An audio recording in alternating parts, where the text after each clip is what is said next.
Olá, tudo bem? Começa agora mais um episódio da série Pare, sua pausa para reflexão, que visa trazer temas do conhecimento humano relacionados à vida cotidiana, mas que façam parte do contexto educacional e com uma preocupação voltada ao futuro, sem se esquecer do presente ou do passado. Neste episódio, vamos pensar sobre a questão dos empregos e da empregabilidade humana. Afinal, há emprego para todas as pessoas? Fique comigo e pensaremos juntos sobre isto.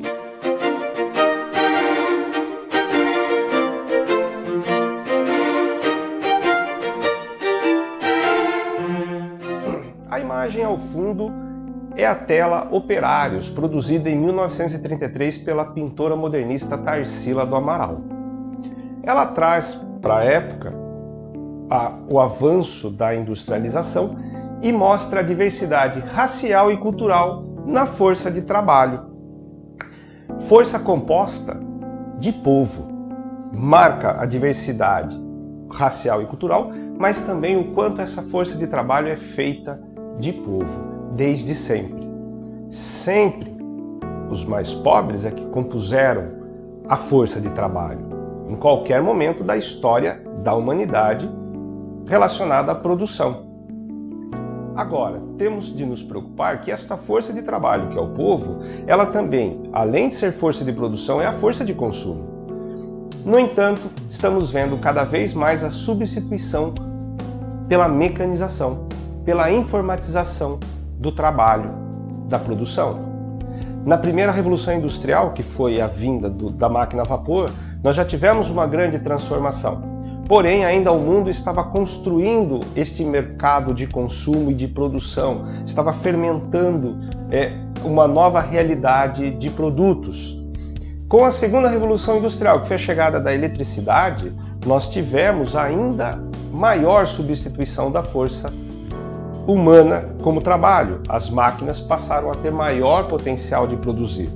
E chegamos no século XX, principalmente no seu último quarto, a terceira revolução industrial, como se vem sendo chamada, que é a informatização. E a informática, ela aí é implacável, ela produz máquinas muito mais eficientes e com maior força de trabalho. Assim, o ser humano é substituível, nesse sentido, com melhor qualidade em vários aspectos, né, porque tem padrão, mas principalmente por conta da quantidade de produção.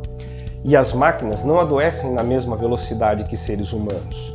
Basta uma manutenção rápida ou às vezes uma substituição imediata e a máquina continua produzindo. Assim, máquinas não precisam de férias como os humanos precisam.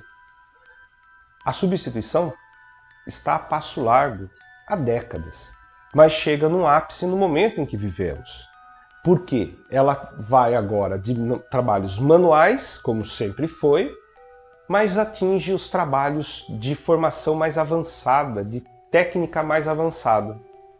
Uma das últimas fronteiras no trabalho braçal a ser substituído era a colheita da cana. Porém, isso já não é mais uma questão a ser pensada, porque já é realidade. Porque uma máquina hoje, porque antes nós tínhamos as dificuldades de terreno e várias especificidades na colheita da cana, que a mecanização conseguiu resolver. E hoje, uma máquina substitui em média 80 trabalhadores. Para além disso, uma só pessoa pode controlar por GPS até 5 máquinas, ou seja, pode substituir em média 400 pessoas. 400 pessoas por uma só. E para onde vão as outras 399 pessoas? Para onde levam a sua força de trabalho braçal com baixa escolarização? É uma situação preocupante. Jamais na história da humanidade nós tivemos a mesma quantidade de postos de trabalho e pessoas para trabalhar. Podemos ter exemplos pontuais em algumas cidades, em algumas regiões, ou até mesmo em alguns países, porque tem demanda.